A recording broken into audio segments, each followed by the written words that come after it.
नमस्कार दोस्तों, current affair और उचित जानकारी चैनल ऑनलाइन गुरुजी में आपका स्वागत है। दोस्तों, इस चैनल के माध्यम से आपको डेली करंट अफेयर से जुड़े हुए महत्वपूर्ण प्रश्नोत्तर संपूर्ण व्याख्या सहित उपलब्ध करवाए जाने का प्रयास किया जा रहा है। अगर अभी तक आपने मेरे चैनल को सब्सक्राइब नहीं किया है तो सबसे पहले सब्सक्राइब करके बेल आइकन को प्रेस कर दें ताकि वीडियो की नोटिफिकेशन लगातार आपको मिलती रहे। देश और दुनिया की महत्वपूर्ण खबरों से अपडेट रहने के लिए आज अपन चर्चा करते हैं आज के महत्वपूर्ण करंट अफेयर की। लॉकडाउन के दौरान भारतीय रेलवे श्रमिक स्पेशल ट्रेनों का संचालन करेगी।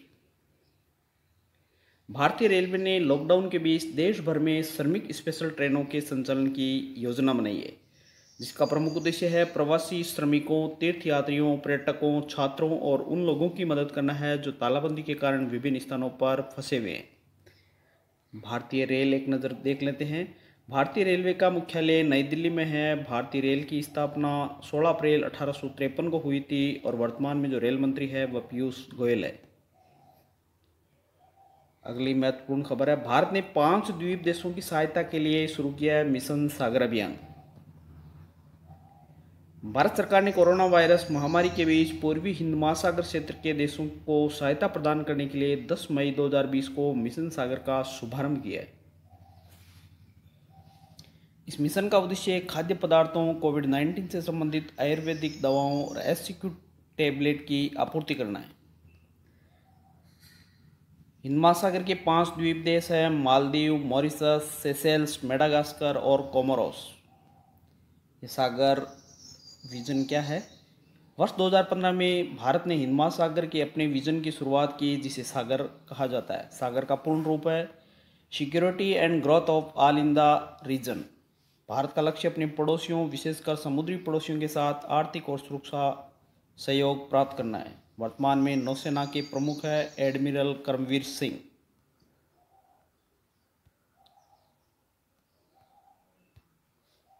भारत सरकार ने लॉन्च की सुरक्षा स्टोर पहल योजना।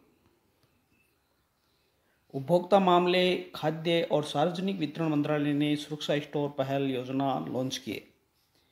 उपभोक्ता मामले के विभाग ने किराना स्टोर स्तर पर कोविड-19 के प्रसार को रोकने के लिए एक टेक स्टार्टअप सेफ जॉब और सिक्कीफाई के साथ हाथ मिलाया है। इसके द्वारा पूरे देश में किराना स्टोर के मालिकों को कोविड-19 प्रोटोकॉल और दिशा निर्देशों के बारे में शिक्षित किया जाएगा। जिन दुकानों को इस पहल के तहत संचालित किया जाएगा उन्हें सुरक्षा स्टोर कहा जाएगा। भारत के रजिस्ट्रार जनरल ने जन्म मृत्यु दर IMR डेटा का खुलासा किया है। 10 मई 2020 को भारत के रजिस्ट्रार जनरल ने वर्ष 2018 के लिए राष्ट्रीय जन्म दर, मृत्यु दर और शिशु मृत्यु दर पर डेटा जारी किया है। इन आंकड़ों पर संकलित डेटा को नमूना पंजीकरण प्रणाली कहा जाता है। जारी आंकड़ों के अनुसार राष्ट्रीय जन्म दर प्रति 1000 पर 20 है, मृत्यु दर 6.2 और शिशु मृत्यु दर 32 है। आंकड़ों के अनुसार भारत में शिशु मृत्यु दर 2017 की तुलना में 33 प्रति 1000 जीवित जन्मों से घटकर 2018 में 32 हो गई है। मध्य प्रदेश में सबसे कम शिशु मृत्यु दर है। अंडमान और निकोबार द्वीप समूह में जन्म दर सबसे कम थी, जबकि बिहार में सबसे ज़्यादा थी। दिल्ली में मृत्यु दर सबसे कम थी और छत्तीसगढ़ में सबसे ज़्यादा थी। वर्तमान में महापंजीयक एवं जनगणना आयुक्त है विवेक जोशी। नमूना पंजीकरण प्रणाली यह एक जनसांख्यिकी सर्वेक्षण है जो जन्म दर, मृत्यु दर और शिशु मृत्यु दर पर वार्षिक अनुमान प्रदान करता है। इस प्रणाली को कुछ राज्यों में 1964-65 में शुरू किया गया था। बाद में यह 1969-70 के दशक में पूरे भारत में शुरू की गई थी। टैगोर के नाम पर इजराइल ने सड़क का नाम रखा है। रविंद्रनाथ टैगोर की 159वीं जयंती पर इजराइल ने उन्हें तेल अवीव में एक सड़क का नाम देकर भावभीनी श्रद्धांजलि अर्पित की है। इजराइल ने 8 मई को कवि रविंद्रनाथ टैगोर जयंती मनाने के लिए इसका नाम टैगोर स्ट्रीट रखा है।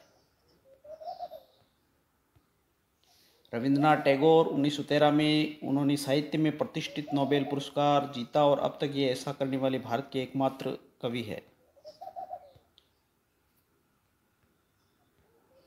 SBI जनरल इंश्योरेंस ने आरोग्य संजीवनी स्वास्थ्य बीमा पॉलिसी शुरू की है। एसबीआई जनरल इंश्योरेंस ने standard health insurance policy, Arogya Sanjeevani health insurance policy, SBI general insurance शुरू की है। भारतीय स्टेट बैंक जनरल इंश्योरेंस ने एक सामान्य स्वास्थ्य बीमा पॉलिसी शुरू की है। इस पॉलिसी के अंतर्गत भारत में कहीं भी बीमित व्यक्ति को अस्पताल में भर्ती होने पर 1 लाख से 5 लाख रुपए तक का कवर प्रदान किया जाएगा। यह एक ऐसा उत्पाद है जिसे भारतीय मानक नियामक और विकास प्राधिकरण IRDAI के मानक कवरेज और सस्ती सेवाओं के साथ तैयार किया गया है। भारतीय स्टेट बैंक के वर्तमान अध्यक्ष है रजनीश कुमार और एसबीआई की स्थापना हुई थी 1 जुलाई 1955 को और इसका मुख्यालय है मुंबई में। पर्यटन मंत्रालय ने देखो अपना देश वेबिनार श्रृंखला का 17वां सत्र आयोजित किया है। पर्यटन मंत्रालय ने 17वें वेबिनार का विमोचन किया है जिसका शीर्षक है एक्सप्लोरिंग रिवर नीला। वेबिनार के दौरान प्रतिभागियों को नीला नदी के साथ केरल के भरत पूजा के नाम से भी जाना जाता है। भरत पूजा जिसे नीला नदी भी कहा जाता है, केरल राज्य में भारत की एक नदी है। 209 किलोमीटर की लंबाई के साथ ये पोरिया के बाद केरल की दूसरी सबसे लंबी नदी है। पर्यटन मंत्रालय वर्तमान प्रमुख है प्रहलाद सिंह पटेल और इसकी स्थापना हुई थी 1967 में और इसका मुख्यालय है नई दिल्ली में। नेशनल इंस्टीट्यूट ऑफ वायरोलॉजी ने देश की पहली स्वदेशी एंटीबॉडी आधारित परीक्षण किट कोविड कवच एलिजा विकसित की है।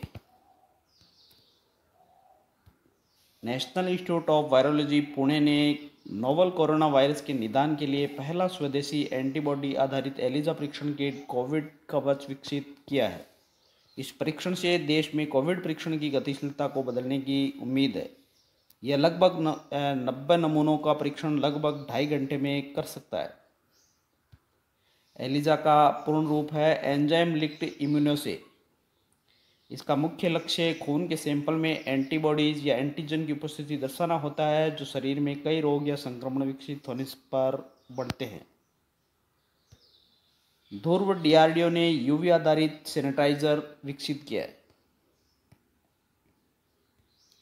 हैदराबाद स्थित रक्षा अनुसंधान और विकास संगठन की लैब ने mobile phone, laptop, iPad, passbook, चालान और कागज़, इलेक्ट्रॉनिक गैजेट्स, पेपर और करेंसी नोटों को सैनिटाइज करने के लिए ऑटोमेटेड अल्ट्रावायलेट सिस्टम विकसित किया है। यह कैबिनेट के अंदर रखी वस्तुओं में अल्ट्रावायलेट किरणों का 360 डिग्री एक्सपोजर प्रदान करता है। ध्रुव एक संपर्क रहित पराबैंगनी सैनिटाइजर कैबिनेट है जो इलेक्ट्रॉनिक गैजेट को सैनिटाइज करने के लिए अत्यधिक उपयोगी है।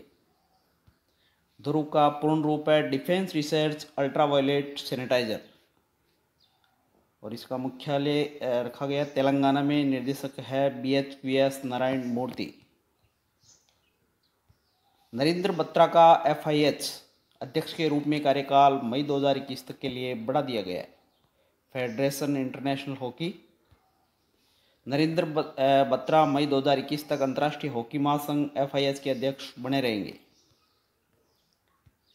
अंतर्राष्ट्रीय हॉकी महासंघ FIH के कार्यकारी बोर्ड EB ने 47वीं FIH कांग्रेस को स्थगित करने का फैसला किया है। FIH का मुख्यालय लॉजेन स्विट्जरलैंड में है।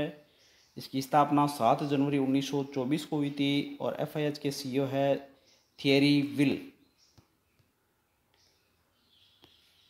प्रख्यात इतिहासकार हरिशंकर वासुदेवन का कोलकाता में कोविड-19 से निधन हो गया। उन्हें रूसी और मध्य एशियाई इतिहास में सबसे अग्रणी नामों में से एक माना जाता है। वासुदेवन शेडो ऑफ सब्सटेंस 21वीं सदी की शुरुआत में यूरेशिया और भारत की यात्रा 2015 पुस्तकों के लेखक थे। अब चर्चा कर लेते हैं आज के महत्वपूर्ण वन लाइनर करंट अफेयर की। रक्षा मंत्री राजनाथ सिंह ने सैन्य अभियांत्रिकी सेवा में 9,304 पदों को रद्द करने के प्रस्ताव को मंजूरी दे दी है। सागर अभियान के तहत खाद्य पदार्थ दवाएं पहुंचाने के लिए भारतीय नौसेना का INS केसरी जहाज मालदीव, मॉरिशस, सेशेल्स, मेडागास्कर और कोमोरोस के लिए रवाना हुआ है। उत्तर प्रदेश राज्य सरकार ने तालाबंदी के दौरान प्रवासी श्रमिकों की मदद करने के लिए प्रवासी राहत मित्र ऐप तैयार किया है। बेंगलुरु के बेन्नरघट्टा जैविक उद्यान ने कोविड-19 प्रेरित तालाबंदी अवधि के दौरान पशु गोद लेने का कार्यक्रम चलाया है। संयुक्त राष्ट्र डाक प्रशासन यूनेपा की स्थापना 16 नवंबर 1950 को हुई थी। इसका प्रधान कार्यालय न्यूयॉर्क, जेनेवा और वियना में। तो ये थे वन लाइनर महत्वपूर्ण करंट अफेयर। अब चर्चा करते हैं आज के महत्वपूर्ण प्रश्नोत्तरों के बारे में। राष्ट्रीय प्रौद्योगिकी दिवस कब मनाया जाता है? तो राष्ट्रीय प्रौद्योगिकी दिवस 11 मई को मनाया जाता है। इसकी शुरुआत अटल बिहारी वाजपेयी ने 1998 में किए गए परमाणु परीक्षण ऑपरेशन शक्ति और पोखरण 2 की याद में मनाया जाता है। हाल ही में किस इंस्टीट्यूट ने कोविड-19 के लिए पहली स्वदेशी एंटीबॉडी डिटेक्शन किट विकसित किया है? तो national institute of virology Pune के द्वारा ये किट विकसित की गई है। कोविड-19 के लिए पहली स्वदेशी एंटीबॉडी डिटेक्शन किट विकसित किया है, जिसने कोविड-19 को हराने के लिए बहुत मदद मिलेगी। अगला प्रश्न है, वर्ष 2019-20 में भारतीय सुंदरवन में बाघों की संख्या बढ़कर कितनी हो गई है? तो पश्चिम बंगाल वन विभाग ने एक रिपोर्ट के अनुसार भारतीय सुंदरवन में बाघों की संख्या बढ़कर के 96 हो गई है। यह पहले 88 हुआ करती थी। हाल ही में ICMR ने कोविड-19 की वैक्सीन विकसित करने के लिए किसके साथ समझौता किया है? तो ICMR Indian council of medical research ने BBIL Bharat biotech international limited के साथ कोविड-19 की वैक्सीन विकसित करने के लिए समझौता किया है। केंद्रीय मानव संसाधन एवं विकास मंत्रालय ने हाल ही में किस प्रधानमंत्री योजना में संशोधन किया है? तो वह योजना है प्रधानमंत्री अनुसंधान फेलोशिप योजना में।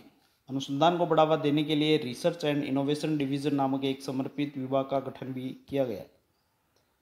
अगला महत्वपूर्ण करंट अफेयर है, करंट अफेयर से जुड़ा हुआ प्रश्न है, कोविड-19 परीक्षण किट को लगभग 200 प्रयोगशालाओं में पहुंचाने के लिए ICMR ने किसके साथ समझौता किया है? तो भारतीय डाक विभाग के साथ ये समझौता किया गया है।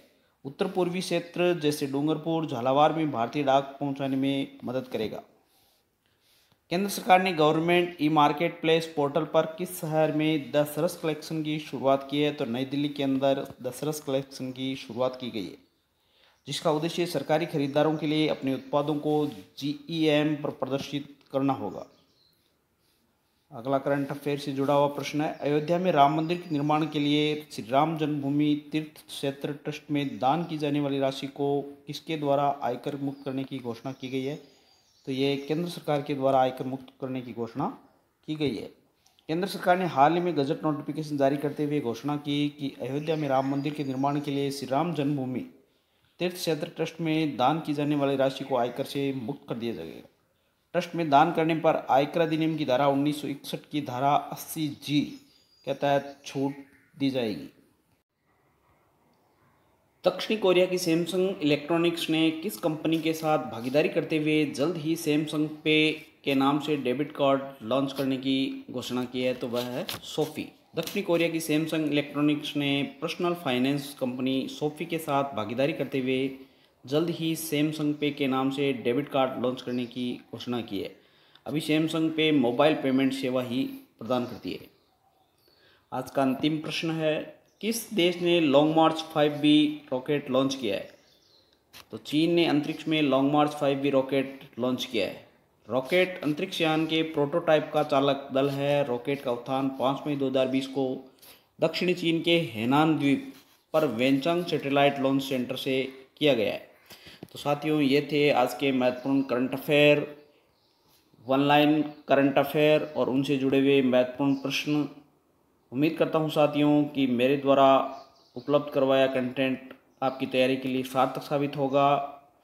अगर आपको मेरे वीडियो अच्छे लगते हैं तो ज़्यादा से ज़्यादा शेयर करें, लाइक करें, सब्सक्राइब करें, ताकि इसी उत्साह के साथ लगातार वीडियो आपको मिलते रहें। धन्यवाद।